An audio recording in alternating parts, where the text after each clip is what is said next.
we have Ricardo Hinkle, President of Parks and the Chapter for Parks and Recreation, Local 375. Good afternoon, everybody.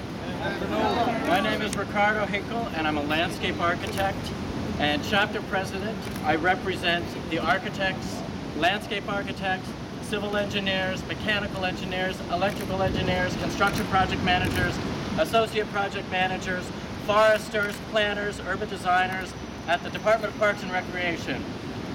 We are responsible for the design and construction and the reconstruction of new and existing parks, playgrounds, plazas, ball fields, sports courts, dog runs, and natural areas in New York City. We love our jobs, and we're very proud and privileged to do what we do. We play a role in beautifying and revitalizing the city of New York, in providing recreational opportunities for children, teens, adults, and seniors, and providing safe refuge for our children. We would love to see our work continue undiminished, but cutbacks threaten the progress of our mission.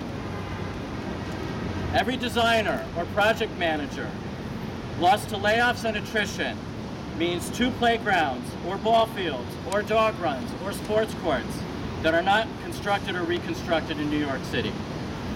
Some of the major cutbacks we've experienced in the last year or so include the following Plan YC regional park projects.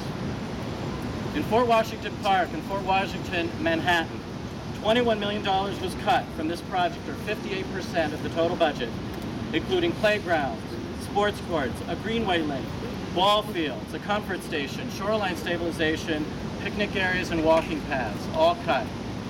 In Highland Park in Queens, between Ridgewood and East New York, Queens, $36 million in cuts to the Highland Park project is resulting in cancellation of plans to create a unique nature center at the site of the discontinued reservoir, which would have included the restoration of the historic gatehouse and pumping station into an interpretive center and comfort station.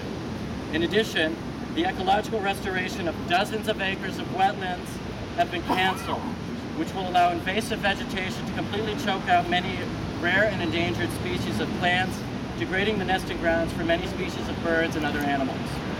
At Calvert Vaux Park in South Brooklyn, $13 million was cut from Calvert Vaux Park, which resulted in the cancellation of the entire Phase 2, eliminating plans for new ball fields, a new playground, comfort station, and sports courts.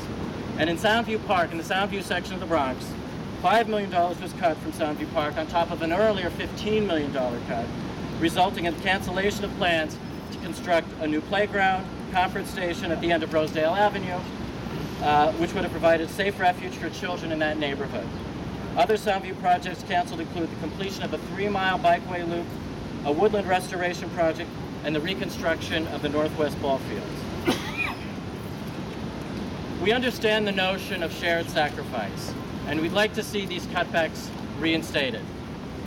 However, cutbacks that fall exclusively on the children, elderly, and working class, that's not fair. Cutbacks while cutting taxes for the super rich, that's not just. Not just. And allowing the 30-year-long uninterrupted transfer of our cities, states, and nation's wealth to continue to flow into the hands and be concentrated into the hands of the super rich, that's just bad policy. You hear that, Mr. Mayor, Mr. Governor, and Mr. President? This is a message to all of you. We need fair share taxation. Right. So in summary, serve the public, tax the greed, and just say no to cutbacks.